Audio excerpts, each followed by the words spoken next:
Once upon a time, there was a chubby kid with a horrible stutter. And it was so bad that he spent most of his time trying to figure out how to not get called on in class. Because every time that he got called on, that wound up with him getting laughed at, picked on, made fun of. He retreated into a world of fantasy and comic books and was fascinated with the idea of superhuman powers. Well, that kid is me, and along the way, I realized that all the negative emotions, and even the stutter itself, were simply self-imposed limitations, and that I had control over them, and so I could break free from them. So I stand here now and I make the bold claim, not only that I am superhuman, but I'm utterly convinced that everyone has inherent superpowers just waiting to be discovered and developed so that you can live a happier life and make the world a better place. But more importantly than that, I know how to show you how to do it. Does that sound like something you're interested in? Okay, good. But first of all, I have to deal with this padlock. Now, fun fact about me, I'm a rock and roll fan from way back, and so in the spirit of the monsters of arena rock from the 80s, I'm going to ask you, who am I? And I want you guys to say, Iron Tamer, as loud as you can. If you can't remember it, it's right there on the screen, okay? So let's give it a practice run. Who am I? Iron Tamer. Yeah, okay, that was pretty good. Let's give it another practice run. You can do better than that, though. Who am I? Iron Tamer. Much better. Let's do it for real now. Who am I? Iron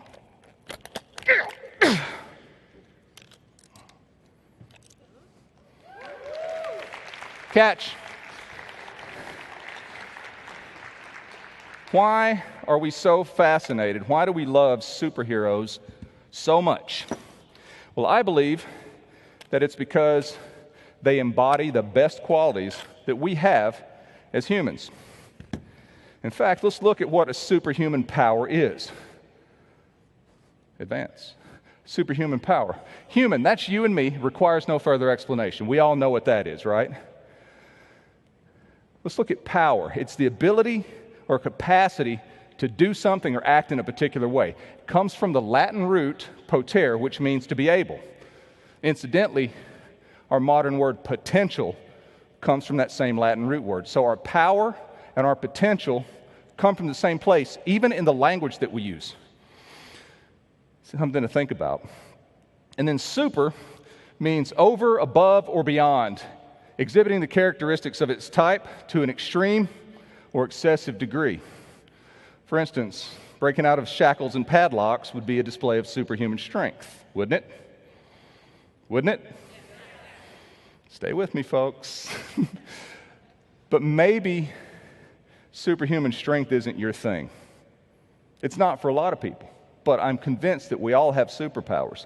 So what I want you to do is start thinking in terms of who is Superhuman You. And I'm going to share my formula with you on how you can discover and develop that. It's a simple formula. We start with inspiration, we use our imagination, and then we take action. So let's break that down a little bit, because I'm a big fan of clear definitions.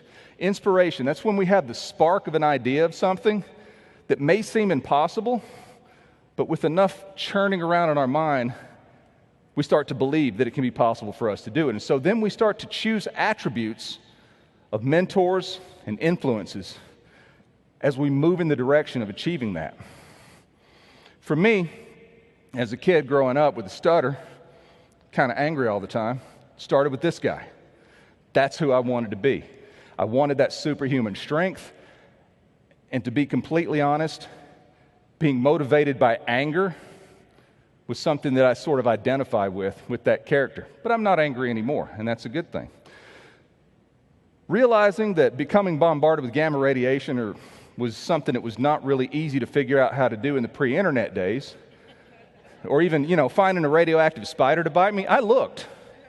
It was hard to do. There was no search engines back then, I decided that for me to express that part of myself would mean becoming a performing strongman, or an old-time strongman as it's sometimes called.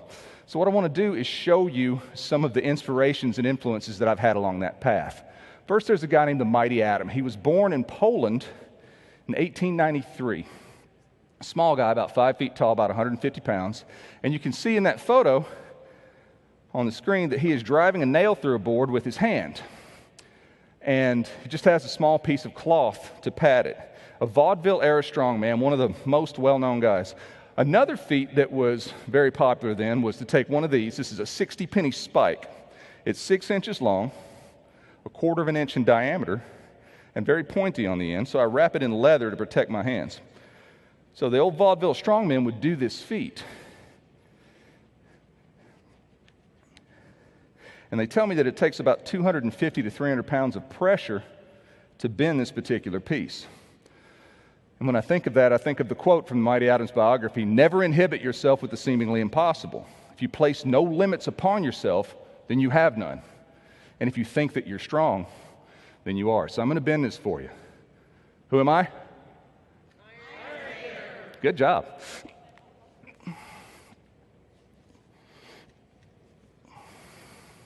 And there you have it. Heads up, coming at you, coming in hot.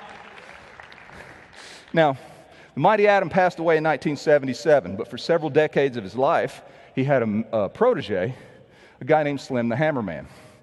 And there's a photo of Slim doing the lift that made him famous. Now, I'm very thankful that Slim is not only an influence and an inspiration to me, but also a friend and a mentor. He's in his 80s now, still one of the strongest men you'll ever hope to meet. And when I was working on this particular feat, he explained to me that the way we determine how much torque is on the wrist is we multiply the length of the handle by the weight of the hammer. So I have a 16-pound hammer here on a 31-inch handle, which means there's approximately 496 pounds, give or take, of pressure on the wrist to do this lift. It's a pretty scary thought. And I told Slim that, and he said, well, it's not that you don't have the power. The power's already there, inside you. You just can't access it because of the fear. Question is, how do you bring it out? So I'm going to show you what he showed me. Who am I? It's getting better. I like it.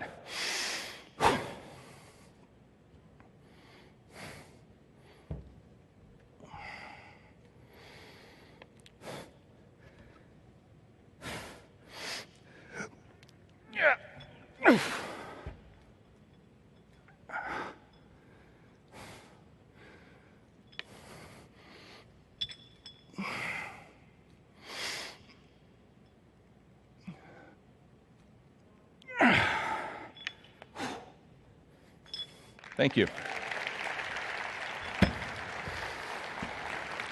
Thank you. Now, Slim had a protege, a guy named Dennis Rogers, who was my introduction into this world of bizarre feats of strength. There's a photo of Dennis and me. And Dennis told me very early on, you must remove all doubt and limitation from your mind because the mind controls the body. And it's absolutely true. Because if I had any doubt in my mind, there's no way I could take this 6-inch adjustable wrench. I mean, y'all have used wrenches before, right? You know they're not supposed to bend. I'm going to wrap it up just like I did the nail, and see what I can do with it. Who am I? You're a good bunch. I like this.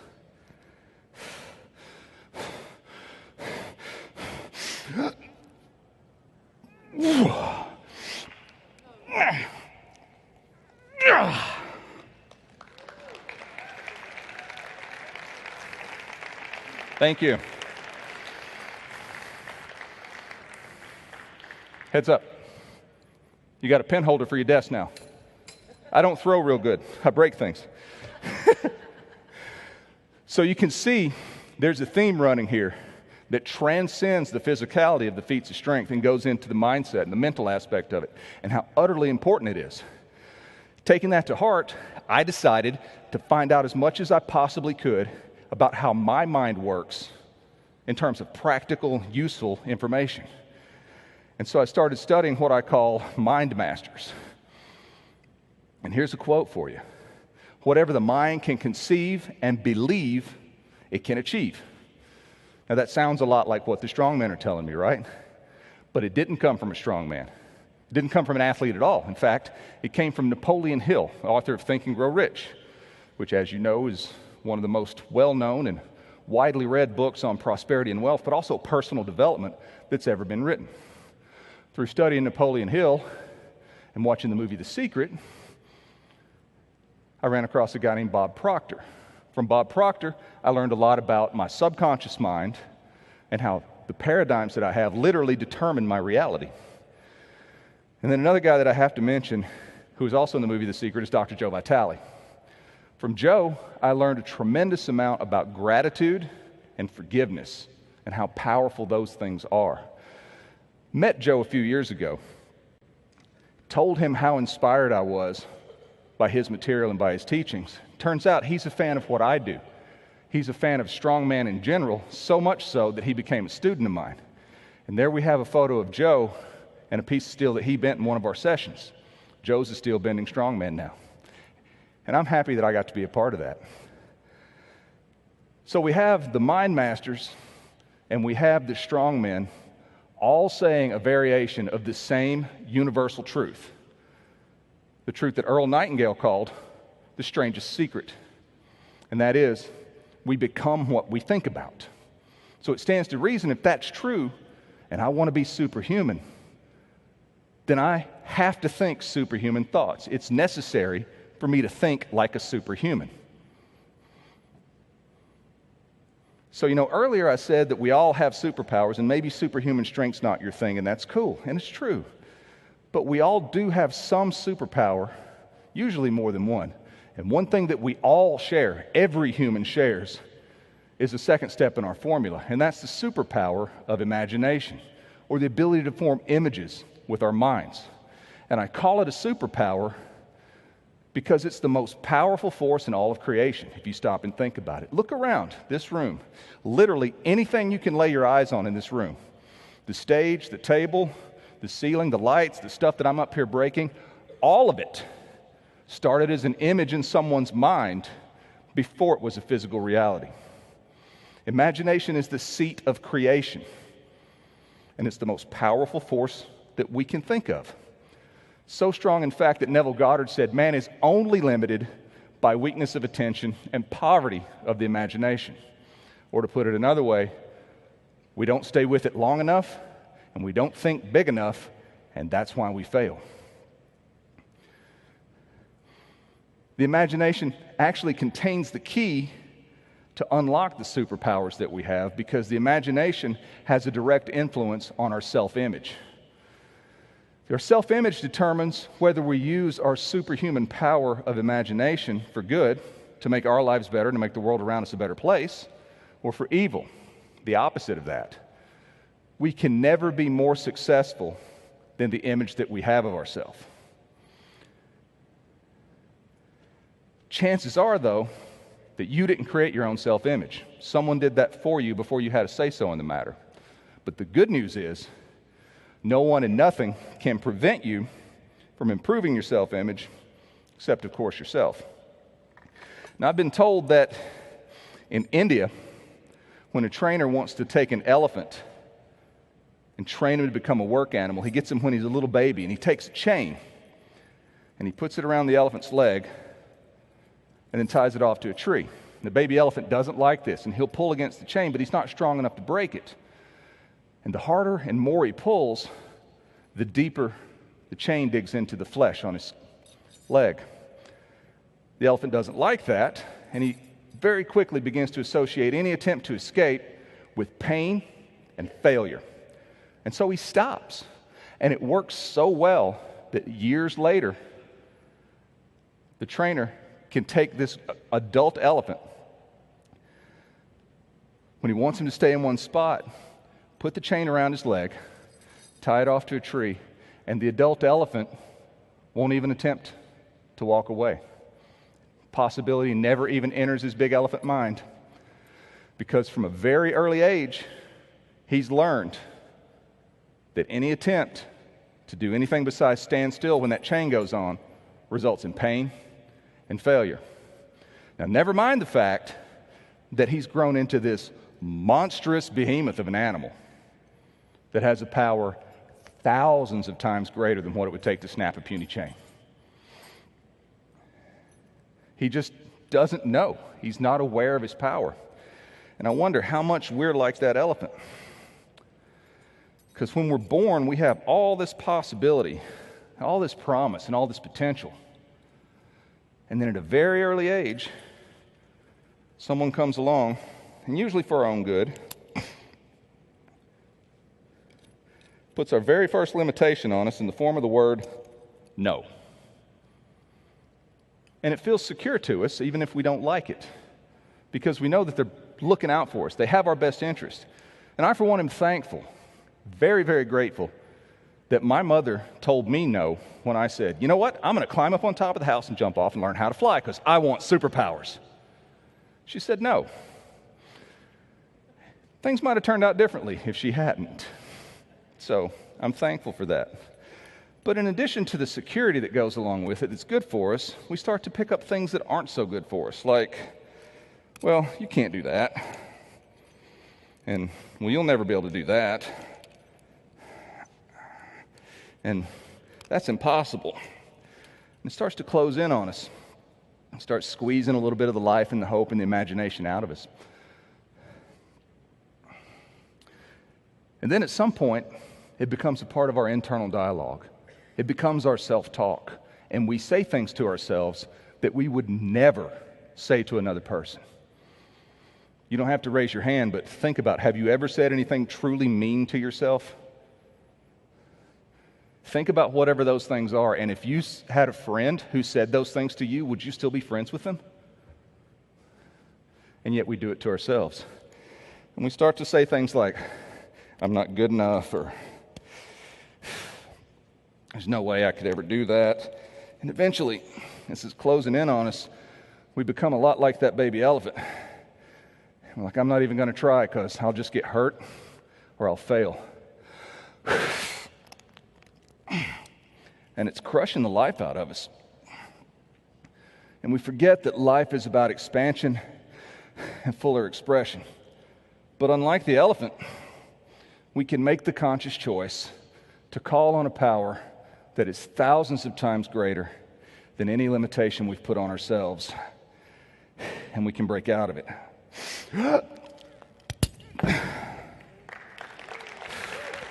Thank you. Who am I? Nice. And so that's how we use our imagination, right? To construct that self-image. You okay? The last step in our formula is action. Because as Goethe said, knowing is not enough, we must apply. Willing is not enough, we must do. It's not enough to be inspired to become superhuman, to become superhuman you. It's not enough to imagine yourself as a superhuman version of yourself.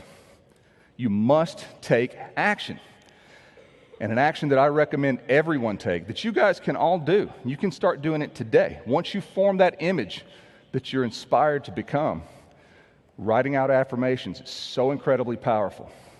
Write it out in language that is positive. Write it out in such a way that it's in the present tense and that invokes the feeling of the goal already being achieved.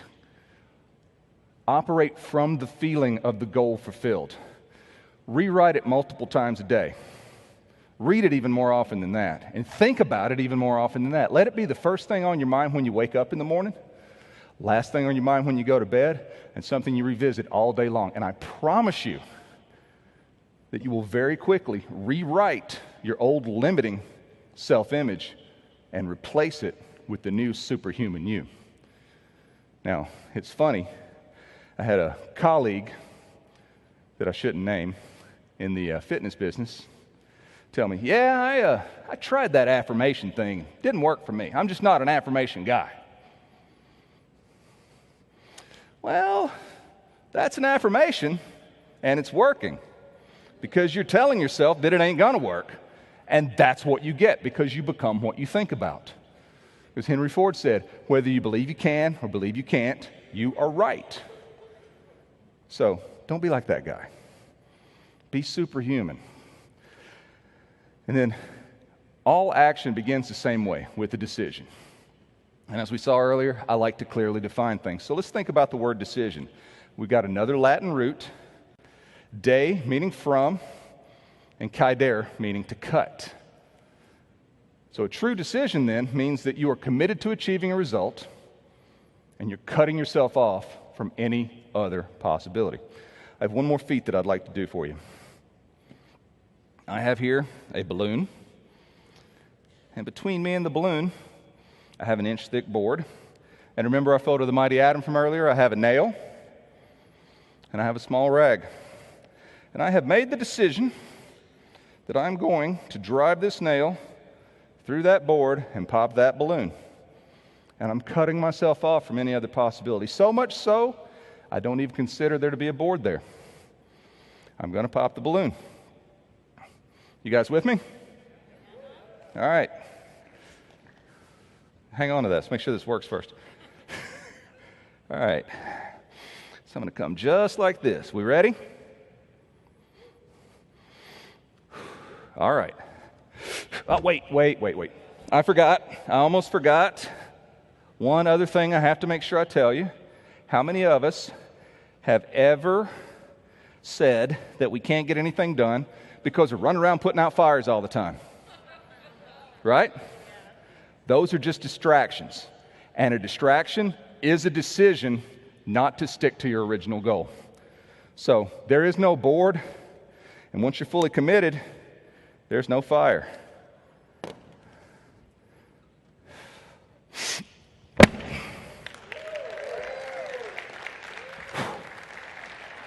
Thank you. As you leave, I'm going to ask you to do this. I'm going to ask you to be inspired to see who superhuman you really is. I'm going to ask you to use your imagination to develop that new superhuman self-image. I'm going to ask you to take action every day in the direction of superhuman you, because the action that you take could be what inspires someone else to greatness. You've been wonderful. Who am I? Thank you.